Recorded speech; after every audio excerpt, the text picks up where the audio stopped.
Hi there. Welcome to Sunnyside Journals. I'm Catherine, and I have a flip through of a junk journal I recently created and finished, and I wanted to show it to you. This book was published in 1930, and it's entitled The Standard Opera and Concert Guide.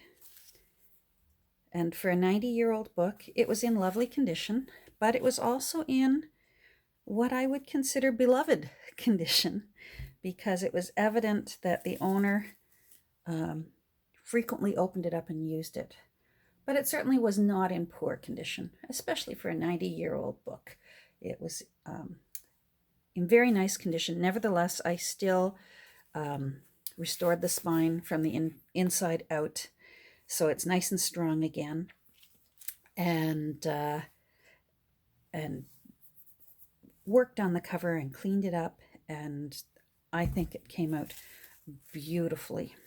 I've wrapped it in a satin bow made from blanket edging. This is the stuff that's used to put the edging around a new blanket. Alrighty, let me tell you a bit more about it. This book, it's a big book. It is, we'll measure it. It is 6 inches by 8.5 inches, and it is 2.5 inches thick. I have done a hidden hollow back spine when I put in the new papers. There are 9 signatures in it and a total of 188 pages of varying sizes. I have used everything from repurposed sources. So the fabric in here that I used to do the hidden back spine, the lace that's been used, the cheesecloth that was used, all from repurposed sources.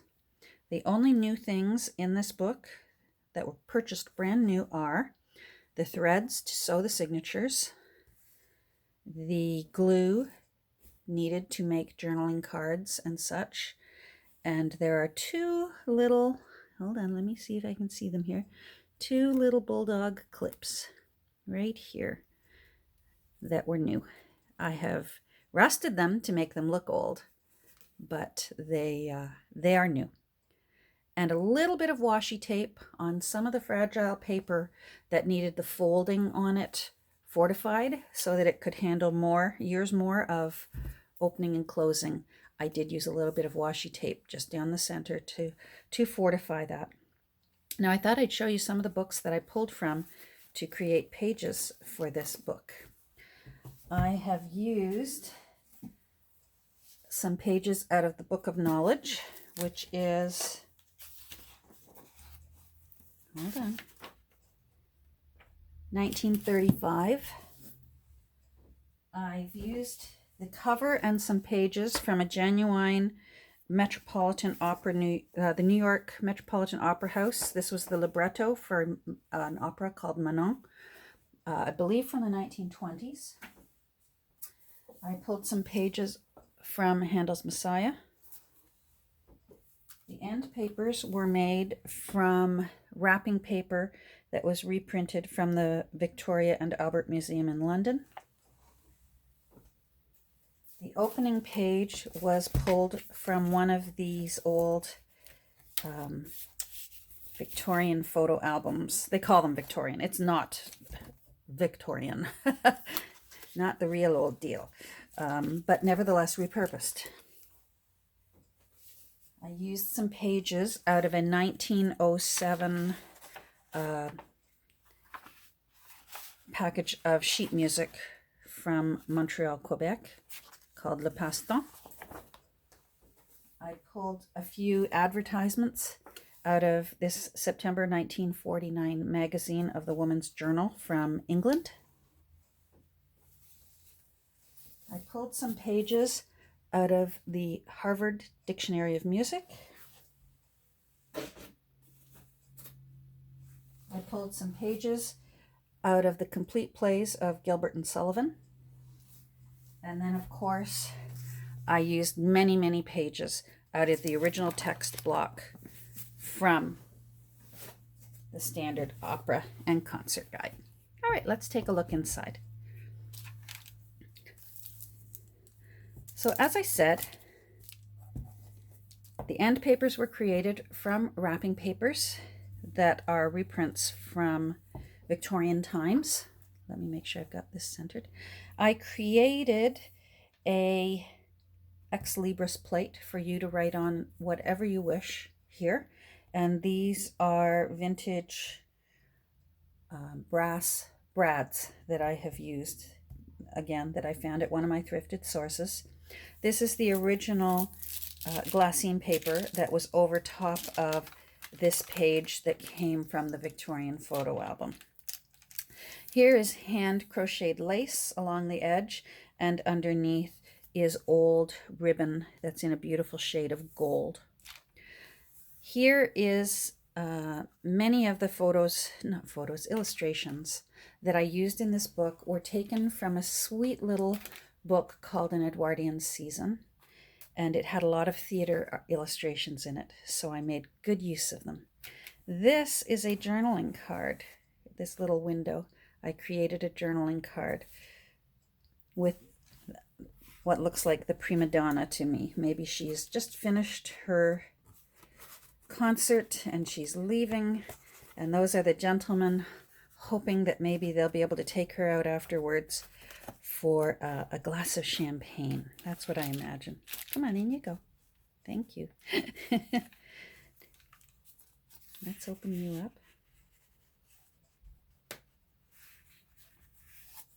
There we go. Sorry. I thought something was stuck, and it's not. It was pocket. Here I have placed another little hidden spot in the card, in the cover, and it is a place to write either this journal belongs to, or else you can glue over that with whatever you want to write on it.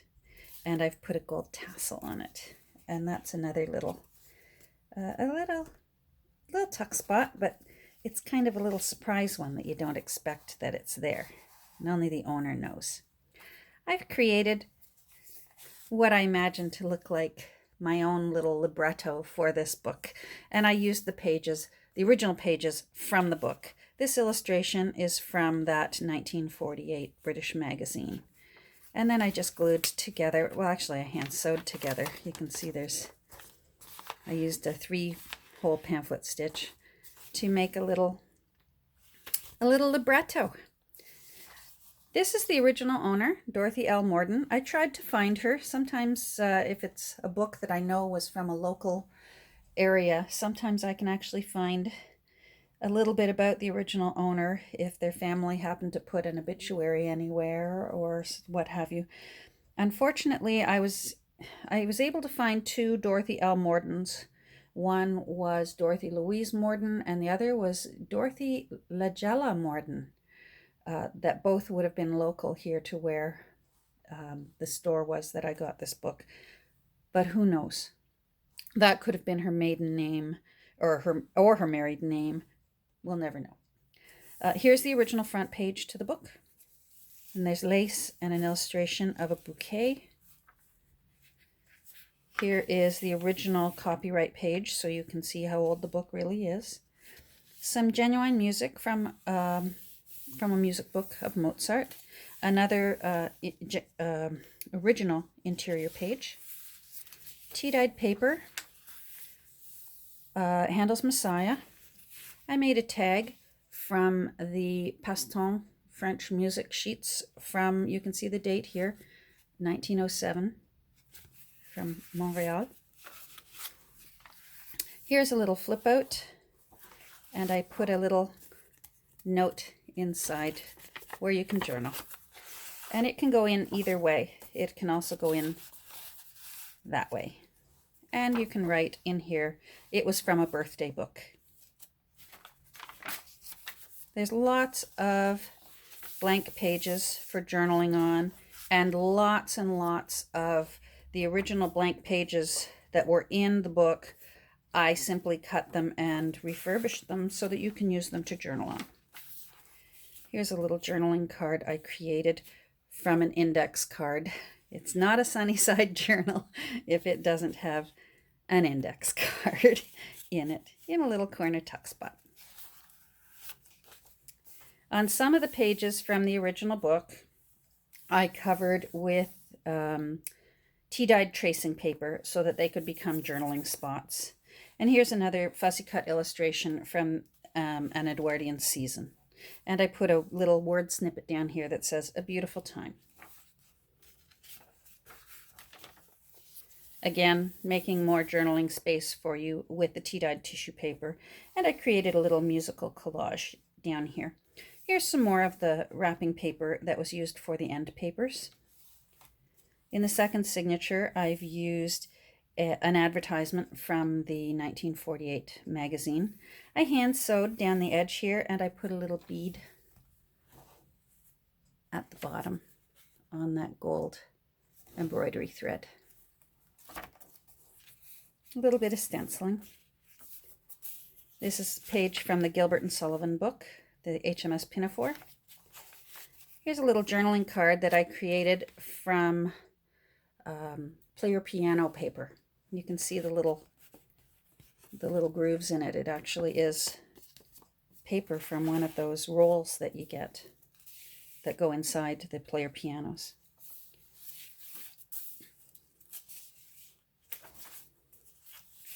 Another journaling card made from an advertisement from the 1948 Home Journal magazine. Music paper, tea-dyed. Ledger paper.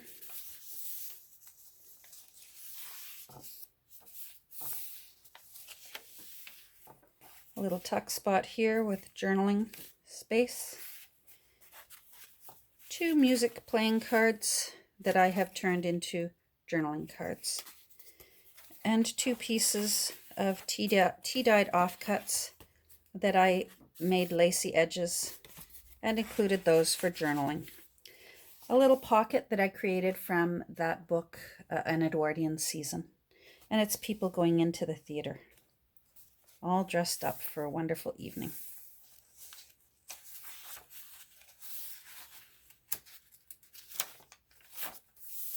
Sears Roebuck catalog. A little envelope into the middle of this signature. And inside it, there's a little tag for journaling on. And there's a playing card with Puccini. And then on the other side is a little petit-four from a Victorian cake book that I have. So I fussy cut that out. Here's a card that I created by putting an illustration that I found from a magazine onto an old invitation that I tea-dyed. And this is from a children's music book.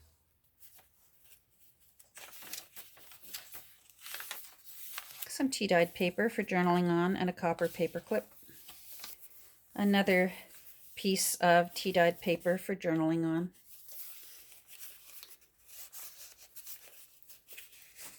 Here's a tag that I created from the book An Edwardian Season. And you can journal on the back of it. And here's one of those bulldog clips with a bit of lace on the edge. Here you can see where I've had to use washi tape in many of the areas. You can watch for it when I flip through the pages. You'll see it in various places to make sure. It is older paper, but it's still very useful, and it's so pretty. It's naturally yellowed, so you have to use it. This music paper came from either a student's book or a teacher's book, and it still had somebody's, I'm not sure, it looks like MG, and I'm not sure what that stands for, but that was the original owner's pencil writing. I left it there. You can erase it if you would prefer it not to be there, because it's just pencil. Some ledger paper. Again, more pages from the original text block. I made a little collage here using a napkin and some music, and there's a saxophone. Tea-dyed paper. This is from a hymn book and a tea-dyed doily, paper doily. Page from Puccini. Here's another area that I made a journaling spot by putting tissue paper, tea-dyed tissue paper over the original text. And this is for the opera Tosca. And I thought she looked very elegant, very much like a prima donna. Here's another tuck spot. I made this pocket from the Book of Knowledge and then created a journaling card, reused more of the paper that were for the end papers. And this is more paper that was from the original text block. That's all naturally yellowed here. Father Time and Mother Nature did that yellowing for you. Here's some tea-dyed paper that I tucked into this little spot that was made from a doily, and another journaling card made from another magazine and backed onto an index card. This is the original front cover. This is genuine, a libretto from the New York Metropolitan Opera House for the opera Manon. And as best we can figure, it's probably from the 1920s.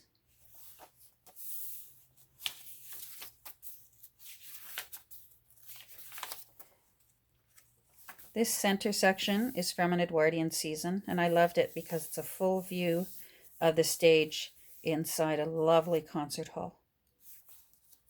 This is an advertisement from that 1948 magazine, and I thought these people looked very elegant for a beautiful evening out.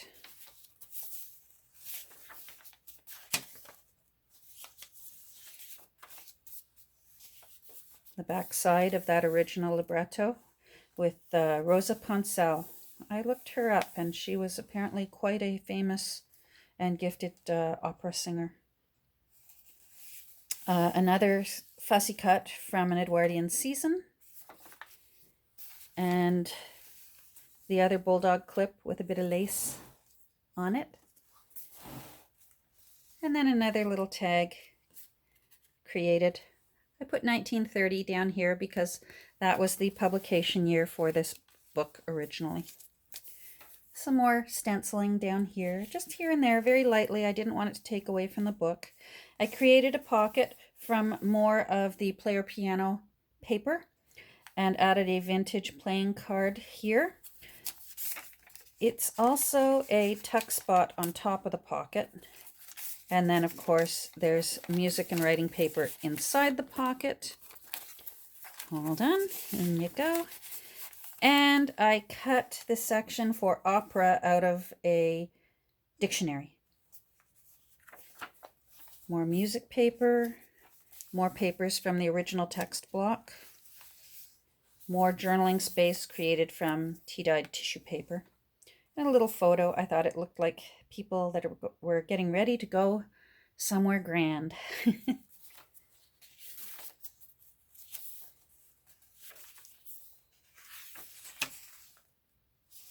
This music, actually, it's from a book I forgot to pull and show you, called True Heart Songs. I believe that was the title of it. I'll have to find it.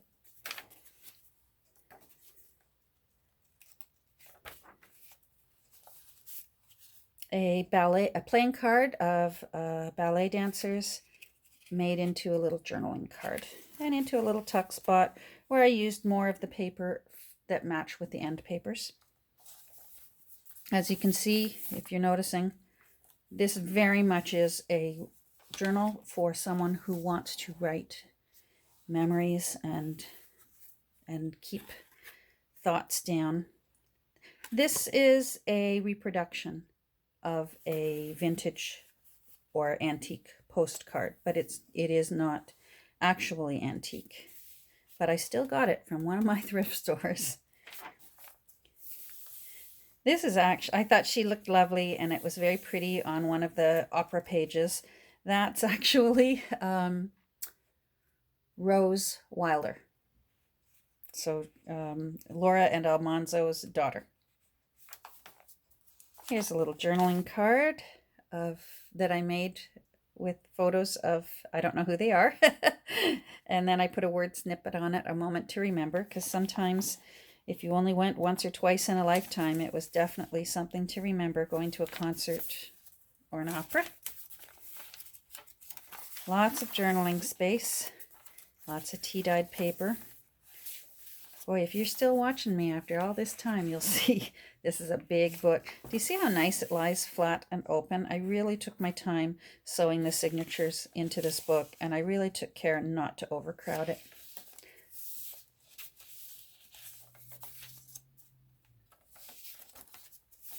Another pocket from an Edwardian season, and some more tea-dyed paper for journaling on. This little pocket was made from an invitation for a tea party. And then I've included a little card that you get at flower shops when you send someone flowers. So I included that. Go in there. And then again, another piece of one of the blank pages that were in the original text block.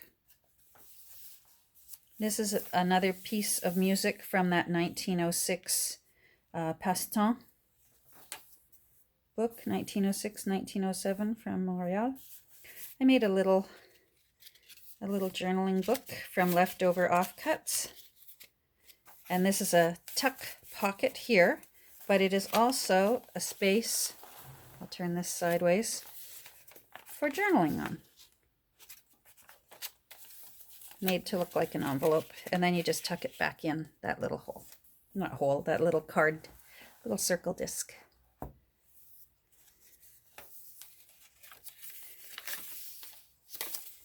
Another page from the Metropolitan Opera libretto for Manon. Here's another little journaling card that I made from the player piano paper into a tuck spot here.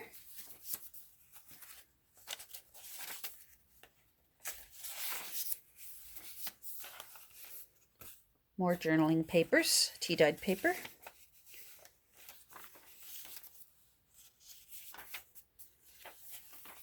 I had to include that. They're actually, I didn't know this. I'm not a great classical music aficionado, and apparently there truly was a writer named Humperdinck. I thought there was only the singer, Engelbert Humperdinck. So it's an actual name. This was fussy cut from an Edwardian season, and it's actually the bottom half of the page that was used here. I fussy cut the curtains and put them up here, and I didn't want to not include how pretty the, hold on, where did it go? How pretty the bottom was with the champagne glasses and the opera glasses, top hat. I made a pocket by flipping up the page from some music, and then I tucked in some journaling papers. I love this paper. I'll be sad when it wears out. Look at that. It's all embossed. Both kinds. Isn't that pretty? So I included a couple of sheets of that for journaling on. And I ran some ribbon through the holes because it was ring bound, this book. So I left the holes there, but I filled it with a ribbon. That was from a Reader's Digest family music book. Those ones have such pretty illustrations in them.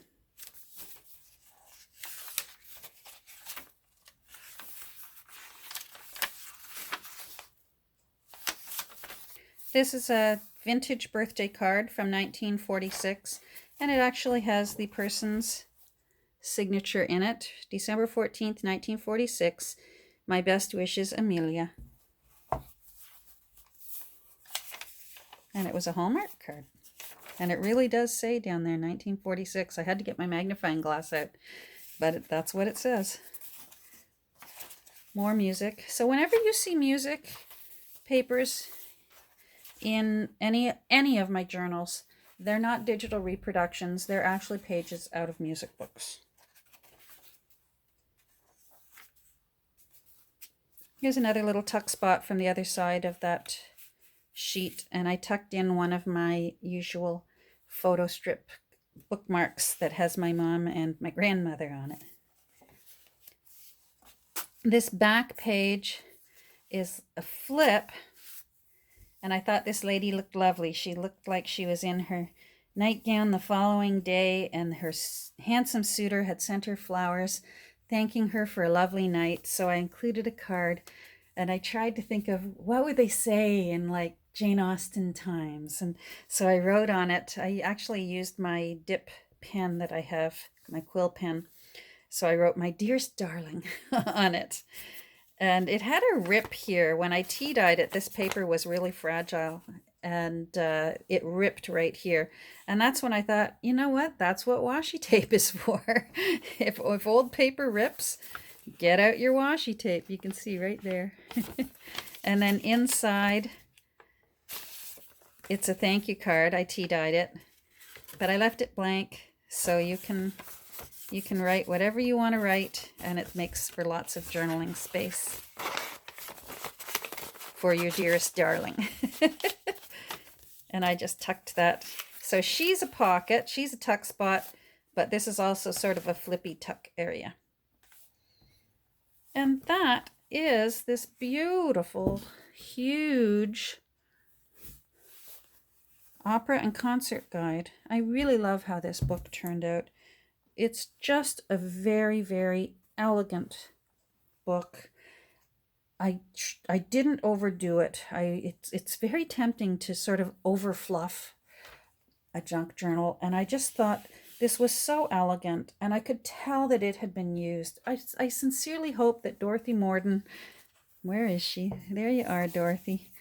That maybe she took it with her when she went to concerts and operas, or she read up ahead of time and afterwards about what she was going to see, because you could tell this book had been used. It hadn't just been sitting on a shelf for 90 years. It really had been used.